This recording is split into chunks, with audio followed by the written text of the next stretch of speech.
Okay, in a previous video, just like maybe 2 weeks ago, or a few weeks ago, before Thanksgiving and before Halloween, I said that I heard a voice that said, no Halloween, no Thanksgiving.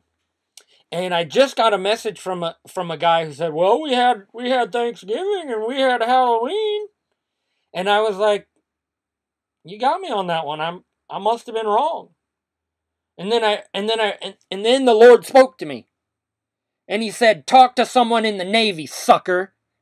I'm telling you, the Lord spoke to me and told me, you talk to a Navy wife who will tell you her husband has not been home for Halloween and her husband has not been home for Thanksgiving.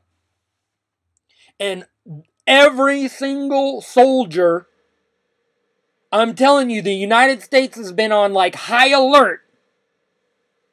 I'm just telling you. And the Lord spoke to me and told me that for all military families, Daddy was not home for Halloween. Daddy was not home for Thanksgiving. Same is true with if your wife or your husband is in the Navy or the Armed Forces, guess what? No Halloween, no Thanksgiving. Now, if we were in a time of peace or if there wasn't a threat, there would be many military personnel who would have leave during the holiday season and they rotate through who, So I'm telling you right now, what the Lord said to me is accurate. Now, the 4th. I didn't know anything about the Antifa uprising or whatever it was when God told me 2 weeks. And then that ended up on the 4th. Then I also said November 11th.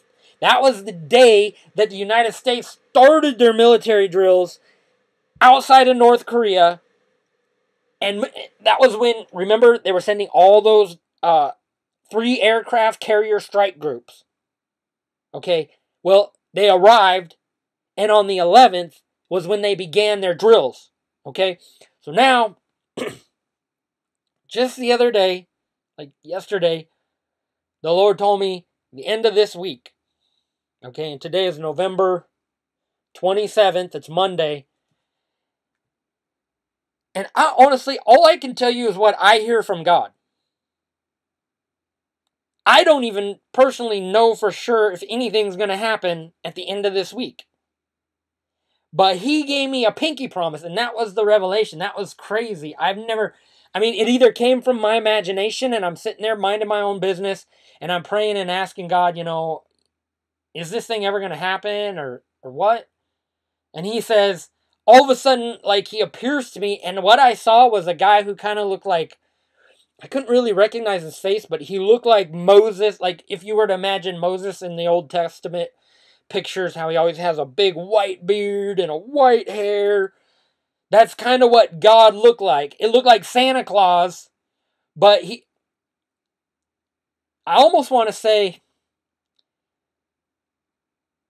I don't know. I didn't really see that well when he appeared to me, but he said the end of this week. And then I started to argue with him and say, no, I keep thinking it's going to happen, and then something does happen, but not World War III, not the sky rolled up like a scroll, nothing. And he went like this, I pinky promise. And then I kind of had a revelation of me being like a little kid, giving a pinky promise with Daddy. And I remember resisting it, and afterward, I remember realizing, did I just see that? And then I go through doubt too, because I look back at everything that, okay, here's what happens. God will speak. And then I might misunderstand it. I remember when he showed me blackout dates way back in 2015. I freaked out. I thought, oh my God, World War III is going to happen. I left town. Then nothing happened. Then I was like, well, what happened? Then I found out that those were blackout dates for Iraq and Syria. Now, if you don't know what was going on in Iraq and Syria back then, Russia was actually attacking and killing American soldiers. Oh, you don't even know about that. Oh, I disagree. I don't know anything about that. That wasn't reported in the news. It wasn't reported in the news, but if you watch the testimony in front of Congress of top generals, they'll tell you no one was left. In other words, after the Russian attack, when they asked the general, well, who was the general was saying, they're gone. And speaking of the U.S. soldiers on the ground who were in Iraq and Syria, they had got firebombed by Russia. Now you might say, oh, I don't care, dude. I don't know what's going to happen at the end of this week either. Frankly, I hope I'm wrong. You know? And part of me is like, well, you know, if I'm wrong about this, I'll probably still be posting videos. But you could almost say any date. Tomorrow, something major is going to happen. The next day, another major event. 5 days from now, there's Kim Jong-un is going to say something. 2 days from now, Putin is going to say something that indicates World War III. Oh, we're going to find out that there's been another submarine sunk, or another Kim Jong-un's preparing another missile launch. Whatever. Okay, but here's the thing. All I can tell you is what God tells me. And the same thing happened with Glenda Jackson. Listen, here's the story of Jonah. Why didn't Jonah want to go to Nineveh? You know why? Because he knew that if Nineveh repented, then everything he prophesied about the disaster coming upon them wouldn't happen, and he'd walk away feeling like a false prophet. That's why he walked up to the top of the hill and sat over Nineveh and sat there to watch to see if destruction was going to come. Meanwhile, Nineveh had repented and God relented. So it very well might be that just because of preaching and everybody, not just me, but all the other Christians out there who are having a revelation or a dream about World War III, and they get up in the middle of the night and start praying. That could be what gives you another 4 days or another 4 months. Okay, I'm just saying. So if you hear my report that God told me the end of this week, and then you look at how accurate I've been about everything, I'm telling you, the reason I'm confidently making this video right now is I just went back and watched some of my videos from months and months ago, and everything I said way back 2 years ago, a year ago, 6 months ago, has come to pass or is coming to pass or is very clearly a reality. Like what I said about Turkey betraying the NATO alliance back in 2015. I didn't know anything about Turkey. What God said about Russia, Turkey, and Iran, allied with North Korea, are planning to destroy America back in 2015. And I said, at that time, China wasn't part of it. Did you know that a few months later, the Lord spoke to me and said, now China is in? And did you know that was right after the Taizheng explosion? And I just did my research on my own videos to see where I said this and that. And I said Russia, China, or Russia, Iran, Turkey, and North Korea. And then after I had that prophecy, I thought China was going to be part of that. And at the time, China was not part of the plan to destroy America. But after the Taizheng explosion, and I'm learning all of this like literally in the last couple of days, that I was right. I was right. I was right about this. I was right about that. I was right about that. So, point is, get ready. Okay, because that Argentinian sub was a Russian-made sub.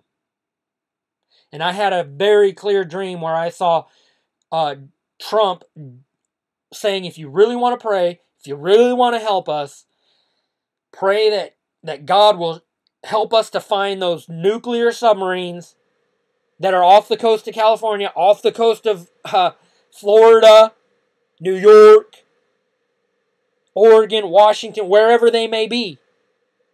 Okay, and I'm telling you, I know what the Lord shows me. And especially when I'm just minding my own business and boom, suddenly I see something. And I just watched one of my old videos where I had a vision of the rapture. And then the Lord said, wait a little longer until the number is complete of those who are to be put to death for their faith. So I'm just telling you, get ready. Oh, Lord Jesus, help me. Help us all. And hey, pray for me, because if World War III doesn't happen, I need to start making sales. Okay? That's the other thing. It's like, It's like God is putting up roadblocks, and no matter how much I pray, God is just slamming doors in my face where I got nothing. I got nowhere to, I got literally. Oh, here's the other thing that the Lord showed me.